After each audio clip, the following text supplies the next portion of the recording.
Assalamu alaikum. This is Dr. Aisha with Manara Counseling. In this podcast, we'll be discussing boundaries with yourself.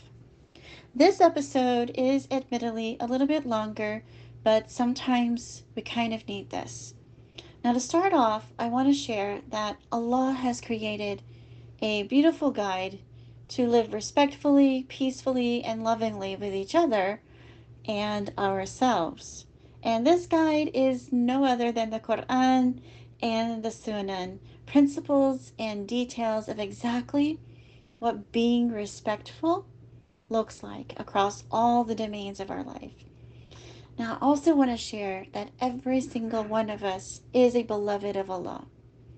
And as such, there are certain rights that we have on others and they have on us, but we also have rights on ourselves. The body has a right on you. Maybe you've heard of that part of the hadith. Well, in this episode, I'm only going to focus on the rights that we have on ourselves, namely self respect, which is just another way of saying boundaries with ourselves. Now, a lot of my clients struggle with relationships and they feel at a total loss when it comes to dealing with difficult situations, difficult people, particularly when they're surrounded by other people who are very immature and have a difficult time handling their emotions. And maybe they're yelly, insulting them, maybe they degrade them, they have outbursts and things like that. And they only do this for one reason: they don't have self respect. They don't have good boundaries. If they are yelling or insulting you, it is only because of their lack of self respect. Think about it for a second. In our deen, one of our principles is that whenever anybody else is behaving badly, even if it makes us feel bad, we don't want to make matters worse. We don't want to try to compete with that or lower ourselves or degrade ourselves in that pursuit of trying to make things stop or make things better. We don't lodge insults in competition for seeing who can win and destroy the other and destroy the relationships. And in that moment, unfortunately, that becomes the objective. And please hear me when I say this. The yelly, mean side of us that comes out when we feel like we have no control over people or situations, right? It is just because of that power and control. The hard part here is that we will never have power or control over people or situations. And when we find ourselves feeling overly emotional, we can't really handle that reality. So, in those moments, we literally can't think of any way else to manage all of that frustration. And so, our nervous system goes on full threat annihilation mode. So, if we jump in there and start adding fuel to a roaring fire, what do we think is going to happen? We know this when we're feeling better, right? But in the moment, our rationality gets impaired.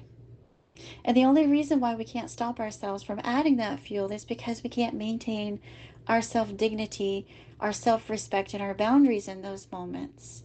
We can't emotionally and physically walk away for whatever reason. And our ego, power, control, or just an enormous amount of frustration builds up so much that we become emotionally and cognitively impaired. And we lack access in those moments to the parts of our brain that can get curious or can problem solve, because we literally can't think of anything else in those moments because we do lack access to that inner freedom and that inner curiosity. We don't find ourselves being able to choose to respond nicely in that situation and manage the crisis rather than sort of burn the place down. Our lack of self respect shows whenever we make matters worse. This is the simple part of it. and that part of our brain just gets shut down. But self respect is the core of who we are. We have it inside, but we feel impaired when trying to bring it out. We have trouble matching our values, what we believe in, and who we really are in there, with what we actually do. So there's this incongruency with what we value and who we are with what we actually do. So we've got to be able to cultivate more respect for ourselves and practice that. It's like a muscle that needs to be practiced. And we have to practice having boundaries. Because when we have no boundaries, we violate our sense of humanity and we become like animals, very primitive, without empathy, only trying to annihilate the possible perceived or real threat.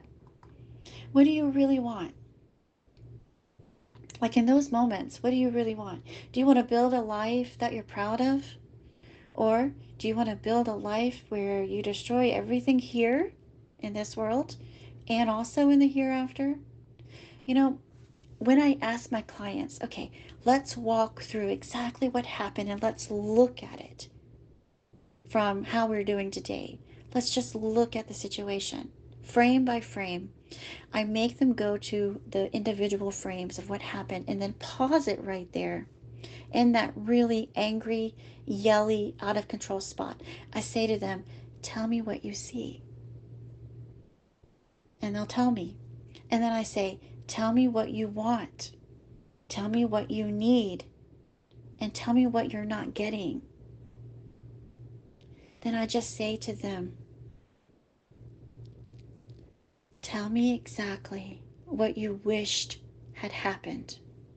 And usually the conversation will go all over, and then at some point they will pause and they will tell me, I just wanted to be heard. I just wanted to be seen. I just wanted some respect.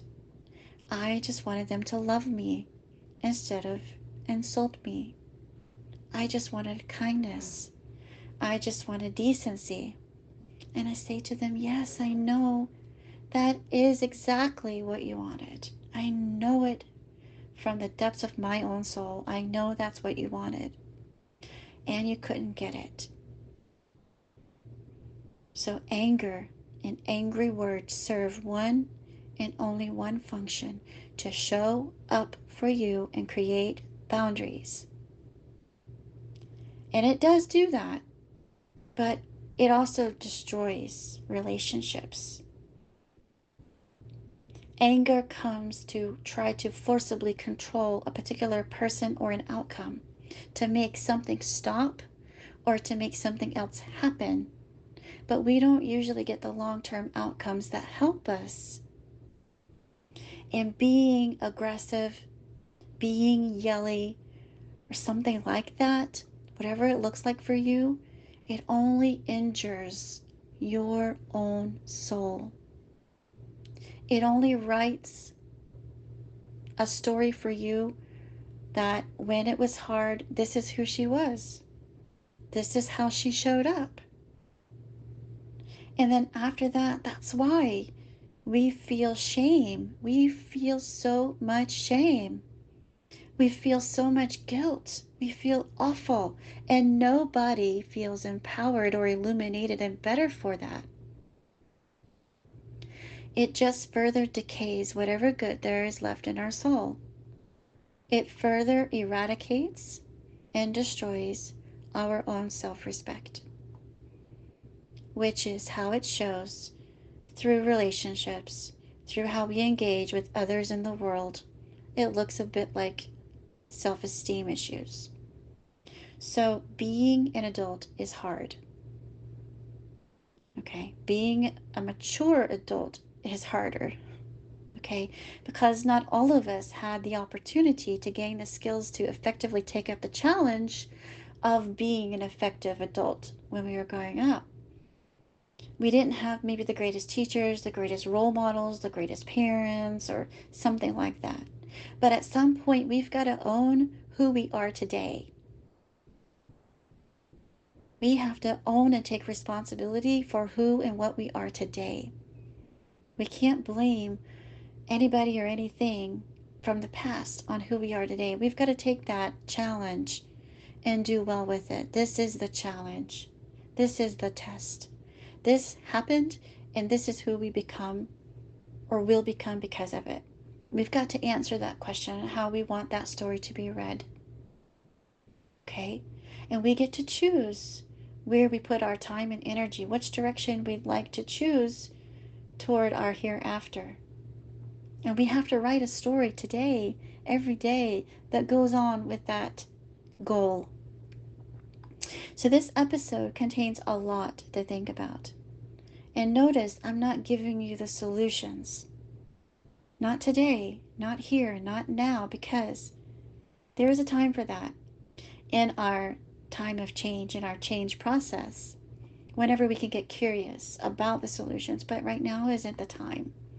Right now is a time of reflection. So I would encourage you to deeply reflect and explore a few points. Or if anything else is coming up for you, you can explore those too. Okay, in any case, the reflections for this episode are: number one, what prevents you from practicing self respect? And what does that look like for you? What does self respect look like? What would it look like if you were practicing self respect? And what prevents you from doing that? Number two, think of 5 ways that you can practice self respect. And number three, how can you nourish your sense of self, your soul in this world, and help it to cultivate beauty? Where, when you get to a cross point, how do you decide, how you can decide to make things better instead of making things worse for you? Feel free to take your time in these journal questions and give it thoughtful reflection. May Allah subhanahu wa ta'ala open our hearts and pour in it His guidance. Ameen.